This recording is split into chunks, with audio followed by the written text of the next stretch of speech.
This is Platform Media International.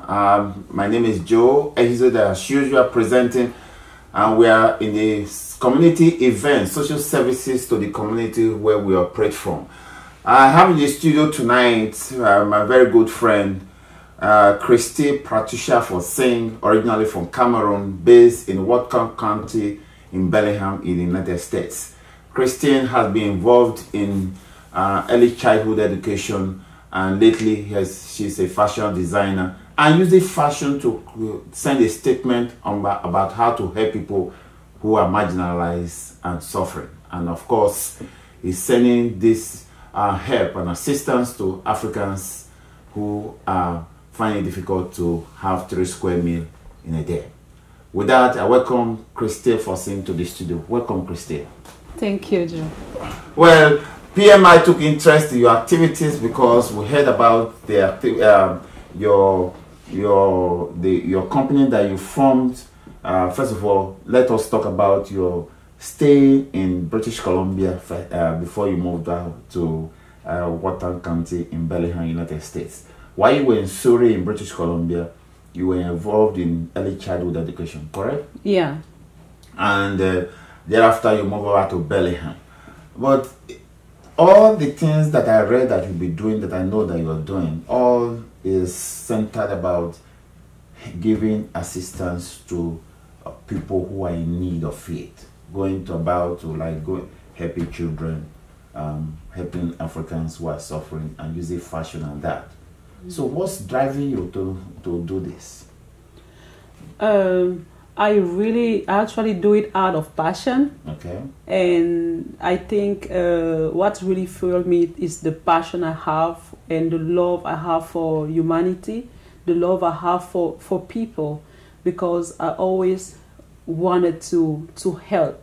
Okay. I always wanted to support. Mm-hmm. So even when I decided to open a childcare, it was because I wanted to give something different. I wanted to offer something that other people are not offering. So the quality of the service I was offering, and because I'm a Christian, I believe everything we do is a kind of worship. So I was doing it very well, and the more I do it, the more I feel in my heart that I can do more, I can offer more. So that's what I've been doing here in Vancouver. I focused on the childcare for 5 years. Mm-hmm. Before I moved to Bellingham, Washington. I saw that there's a kind of crossover. So perhaps you wanted to change your style of offering to the poor, offering to your service to the people, and that's why you crossed over to Bellingham. Was that the attraction of going to the United States? No, I went to the United States because my husband, who was here, he went to the University of British Columbia. Mm-hmm. After he graduated and he had his PhD. That was the first place he was sent to. So he's been teaching at the University of Western Washington there. So I decided to just continue what I was doing, but this time around I wanted I decided to just promote African creativity. Mm-hmm. And I just made it my goal to make African print more accessible to international audience. Yeah, that's obviously going to be the logical question I'm going to ask you. So when you go to Bellingham, United States, you formed a non-profit organization called Luchrist. Is that the name? Yeah, Luchrist is the LLC. It's not a non-profit. Is it a non-profit? Yeah, no. Okay. Luchrist is just my organization. Yeah. Oh, that's for the fashion aspect. Yeah, that's the fashion aspect. Then you have a non-profit that you help people in Africa. Yeah, the organization that helps people in Africa is called Luchrist Modern African Fashion. Okay. Yeah. So you use the proceeds or to help people? Because I understand when you go to Africa to buy African stuff, to make African fashion, you made it as a deliberate policy to buy from people who are poor, correct? Yeah. So that the resources go to them to elevate their what they call socio-economic status. Yeah. So was there a reason for that? Yes, that was the reason, because I noticed that it has not been easy for us Africans when we live here to get our outfits, our accessories. We either have to go back home. I just wanted our people here to go to the mall and shop, get necklaces, sandals from Africa. So, and then when I talk to few people in Africa, I noticed that they are actually very talented, but they don't have resources. Okay. Yeah, they don't have resources. So I decided to provide. I gave them an opportunity, and then I'm glad that okay, they are very reliable, and the people I've been working with, I trust them, even though they are from different African countries, but it's a relationship I'm building with them. So this African fashion that you make is made in Africa? Yeah, it's and made then you in bring them here? Yeah. Okay, but the materials you buy from poor people, or people you consider to maybe the economic status is bad, you buy it from them? No, what happened is that the people that are making it, they are actually low income in Africa. Oh, so you that's this like they make it and you pay them? Yeah, they make it and I pay them. If you see the machine, like what I'm wearing now, it's made in Benin. So if you see the machine they are using to sew, it's so old, and even the scissors, you know. And what I think is that okay, it would be a good idea for me one day to just offer a sewing machine. But what I started with, you know, was just to buy 20 pieces in Benin, 20 pieces in Nigeria, in Uganda, in Senegal, and I buy once, twice. So the third time and the fourth time, yeah, they make a lot of money, and then I'm glad because at least I'm able to provide food on the table. Provide some kind of employment for them. Yeah. You can tell me that again, because I was in Nigeria and I saw what local tailors can do with old scissors, even scissors that are broken. Yeah. They still use it. And machines, these sewing machines they use, it's not the one that you pedal. They just put it on the table here and they use their hand to roll it, right? Yeah. Okay.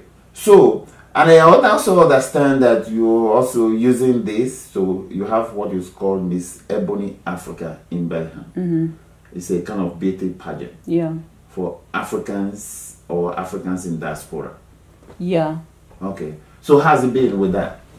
I started last year, and when I started the pageant, the beauty pageant, I don't really like to call it beauty pageant. I call it a movement, you know. When I started it last year, and I was driven by my passion still. Okay. While in the store, I met few African ladies. They came to my store and they were like, "Hey, why is your store called Luchrist? Are you Christian? And can I be your friend?" And that's how they started confiding in me. And some of them have been adopted, have been abused. And then I was like, how can I help you? So the only way for me to help them was to provide them with a platform so that their voices could be heard. Okay, and that's when you formed the International Inclusive Empowerment Society called ICE. No, that's when I created the beauty pageant called Miss Ebony World. Okay. To give the ladies, the young women, a platform, an opportunity to address social issues that are happening to them. Okay. Yeah, and to address them, because most of them think that their stories doesn't matter. I wanted them to understand that every story mattered. Great. Yeah. Okay. And it's the second year. Are you having one this year? Yeah, I'm having one. It's not actually based in Birmingham. It's Miss Ebony World. Okay. So next year it's going to be here in Vancouver, BC. So I host it from cities to cities. From cities to cities. Across the United States and Canada. The world. In the whole world. Yeah. So you intend to take this, it's going to be a global event? Yeah. Oh, great. So all this that you are putting together, are you getting some kind of funding, or how do you get the resources, or is personal savings, or how do you do that? Yeah, so far it's personal savings, and I met some of my friends. They told me, okay, you need to invest, but I told them, my reward, is when I see the girls satisfied, when I see them, crying and being able to share, or when I provide food on the table of only one person in Africa, that's a joy for me. So far I don't have anyone that is sponsoring me. Okay. Yeah. And for the African fashion, you have a store in Bellingham. Is it for the women? Because I see what you are putting on. Maybe the camera will carry a close look at that. Yeah. Do you have for ladies, only ladies, or for? I have for ladies, men, children. So if somebody want to get African stuff or African clothes, men too can come to your store. Yes, yeah. And it's based in Bellingham. All right. Perhaps as big viewers are watching you here now, they want to know that when they come to Bellingham, they have a place they can find African clothes, so that they don't have to travel to the east, New York or Toronto, to get one. Yes, well, the good news is that we are coming back to Canada. We were in Bellingham just for a time, so we may come back in Canada here next year. So I'm still negotiating a place here at the Surrey Central Shopping Mall. Okay. So the store may be closed very soon. And you're coming over to Canada. Yeah. That's good news for Canadian audience, that we'll have African fashion coming to the center of the city, where we can have our own to wear instead of going east, New York or Toronto to find one. That would be handy. Let's talk about how now. When I was reading your bio data, the first thing that came to my mind is, what is your background? Why did you venture into this? Because to start a process or a movement to say you want to help the poor, it must have to do with your background.